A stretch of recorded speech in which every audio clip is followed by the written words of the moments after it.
Bonjour à tous, bienvenue dans l'émission Horizon Master.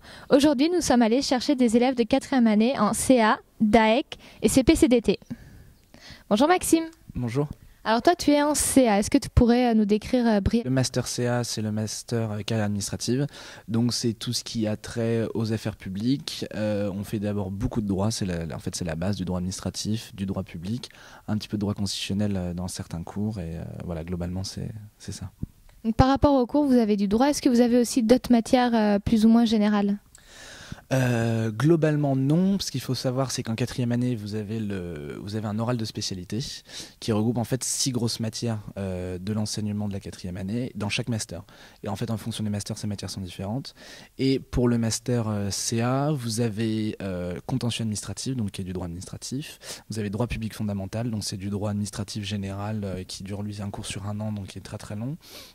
Des finances publiques, qui est d'ailleurs une matière qu'on retrouve très souvent à tous les concours, du droit de l'Union européenne. Le dernier, il y a du droit public, et c'est le statut des fonctionnaires. Donc en gros, tout ça fait que c'est quand même beaucoup de droits, que ce soit du droit public international avec justement le droit de l'Union, le contentieux administratif, donc on reste surtout sur des bases très très juridiques. Donc ça a l'air assez lourd comme programme. Est-ce que c'est vraiment lourd ou est-ce que vous avez du temps aussi pour vous? Alors, ce qu'il faut dire, c'est qu'il y a une matière, on a tous une conférence de méthode qui est la conférence de spécialité, qui est sur justement du droit administratif qui s'appelle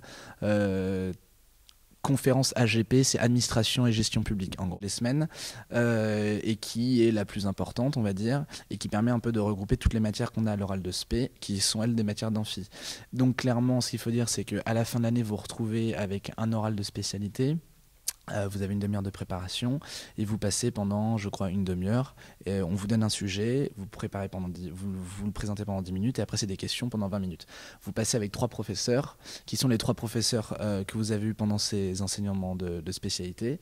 Et donc vous passez sur 3 matières sur 6 en gros. Donc vous devez réviser pendant un an ces 3 matières-là, c'est-à-dire que vous arrivez pour un oral vous devez connaître les 6 matières entières complètement, quoi.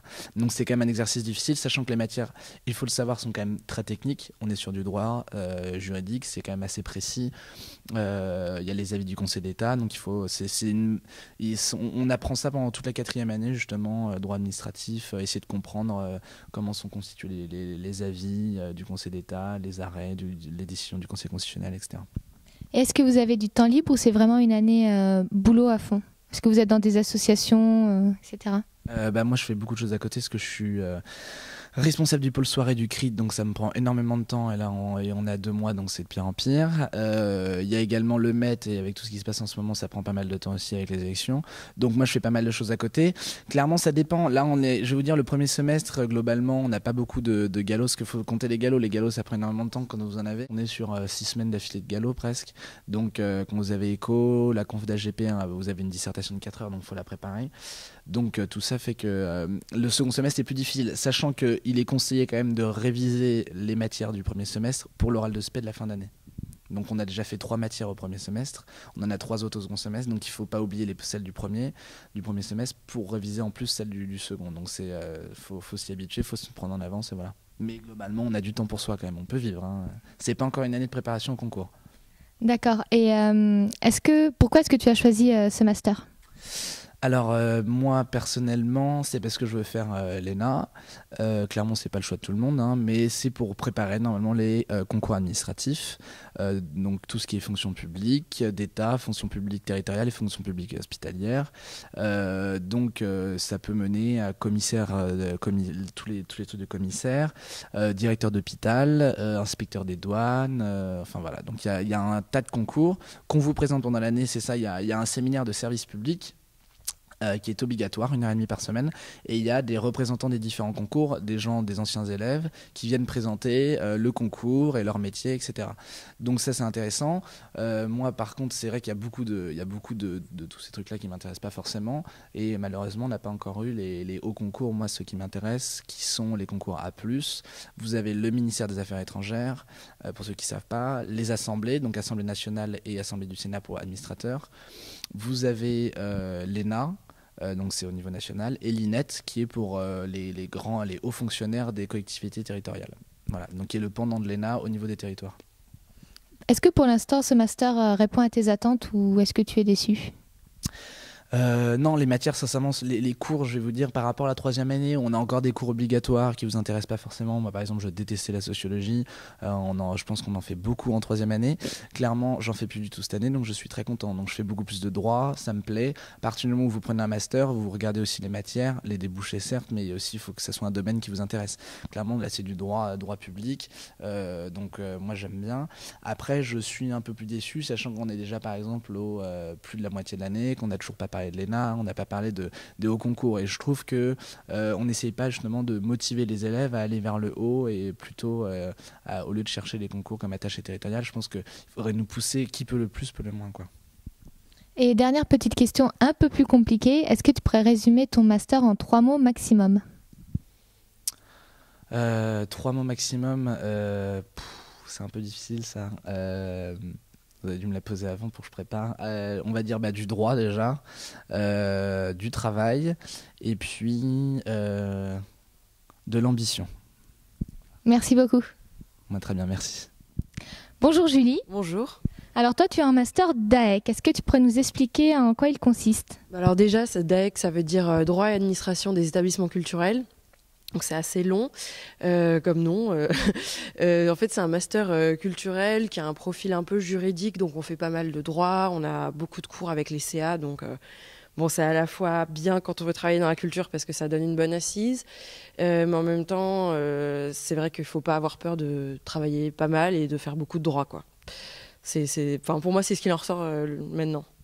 Et quels sont un peu les débouchés de ce master? Parce que c'est assez flou quand même. En fait, ça va être plutôt un profil cadre dans un établissement culturel. Par exemple, ça peut être gestion administrative, ça peut être marché de l'art, ça peut être mécénat, ça peut être événementiel. C'est énormément de choses en fait.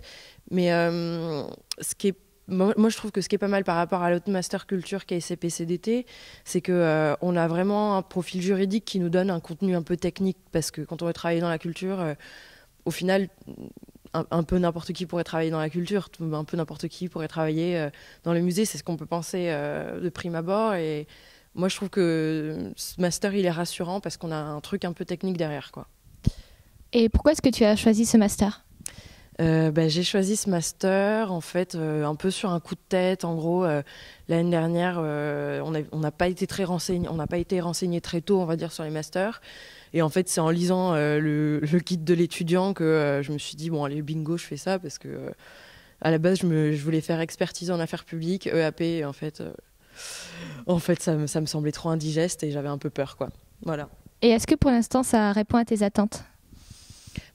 Le truc, c'est que pour l'instant, on a tellement de cours en commun avec les CA que on a que 2 cours en fait de propriété intellectuelle et de management culturel. Donc, au final, j'ai l'impression de plus avoir un profil CA, ce qui me plaît moyennement. Par exemple, notre conf de spé, c'est administration publique, donc c'est quand même une conf assez lourde. Mais je sais pas s'il répond à mes attentes. Enfin, je pense que c'est celui qui me convient le mieux, ça c'est sûr. Après, j'attends de voir quand même un petit peu plus. Et est-ce qu'il y a beaucoup de travail ou est-ce que vous avez quand même le temps pour des associations, du temps libre? Moi, cette année, je suis capitaine de l'athlétisme, je suis chef d'atelier au BDA et trésorière du CRIT. Donc oui, ça va. Mais par contre, c'est vrai que c'est un master où on travaille. Faut pas se voiler la face. C'est quand même dans tous les masters, hein, dans tous les cas. Mais DAEC, c'est réputé pour être un master où il y a une charge de travail assez conséquente. Et en 5e année, vous restez à Sciences Po ou est-ce que vous allez dans une autre fac? On a 2/3 des cours à Bordeaux 4 et 1/3 à Sciences Po. Mais pour l'instant, en 4e année, on est plutôt à Sciences Po. Et ensuite, on bascule un peu côté Bordeaux 4. Comment est-ce que tu envisages l'avenir avec ce master? Est-ce que c'est un master fiable, solide, ou est-ce que tu as plutôt l'impression que tu vas partir, pas sur du précaire, mais plus ou moins? En fait, le gros avantage de mon master, je pense que c'est qu'en fait, à la fin du diplôme, il y a à peu près 100% d'embauche. C'est un master super fiable, en fait.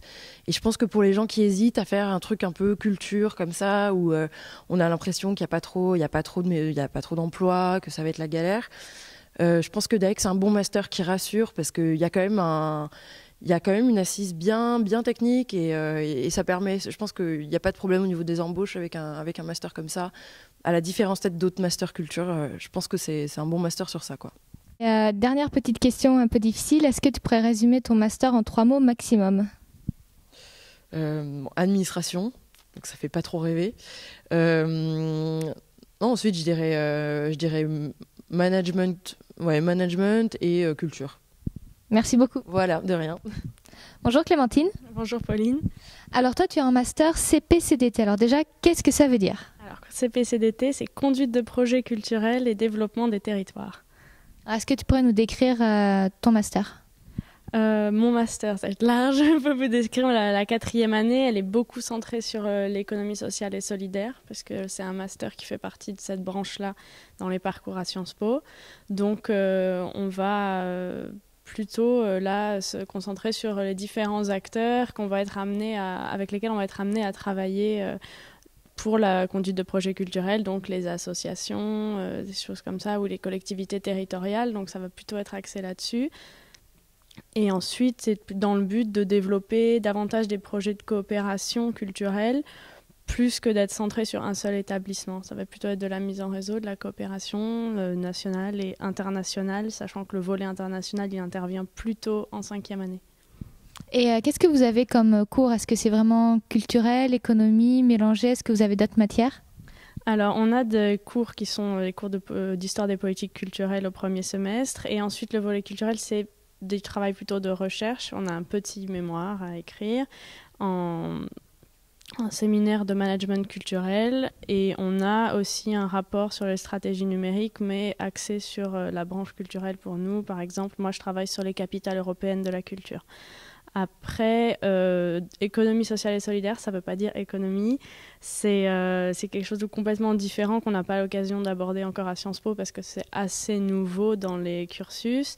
Et c'est vraiment axé sur les associations, les mutuelles, les coopératives. C'est un peu ce qu'on appelle l'économie alternative. C'est pas du tout de l'économie financière. Je sais que ça peut rebuter un peu le côté économique, mais c'est pas le cas. Et pourquoi est-ce que tu as choisi ce master?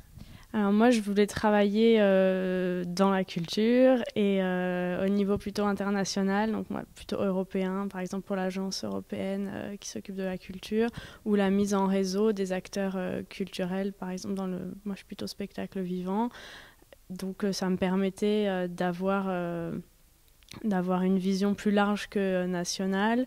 D'autre part, l'autre master culturel à Sciences Po, c'est DAEC ou DCI, qui sont des parcours juridiques. Moi, ça m'intéressait moins de faire du droit.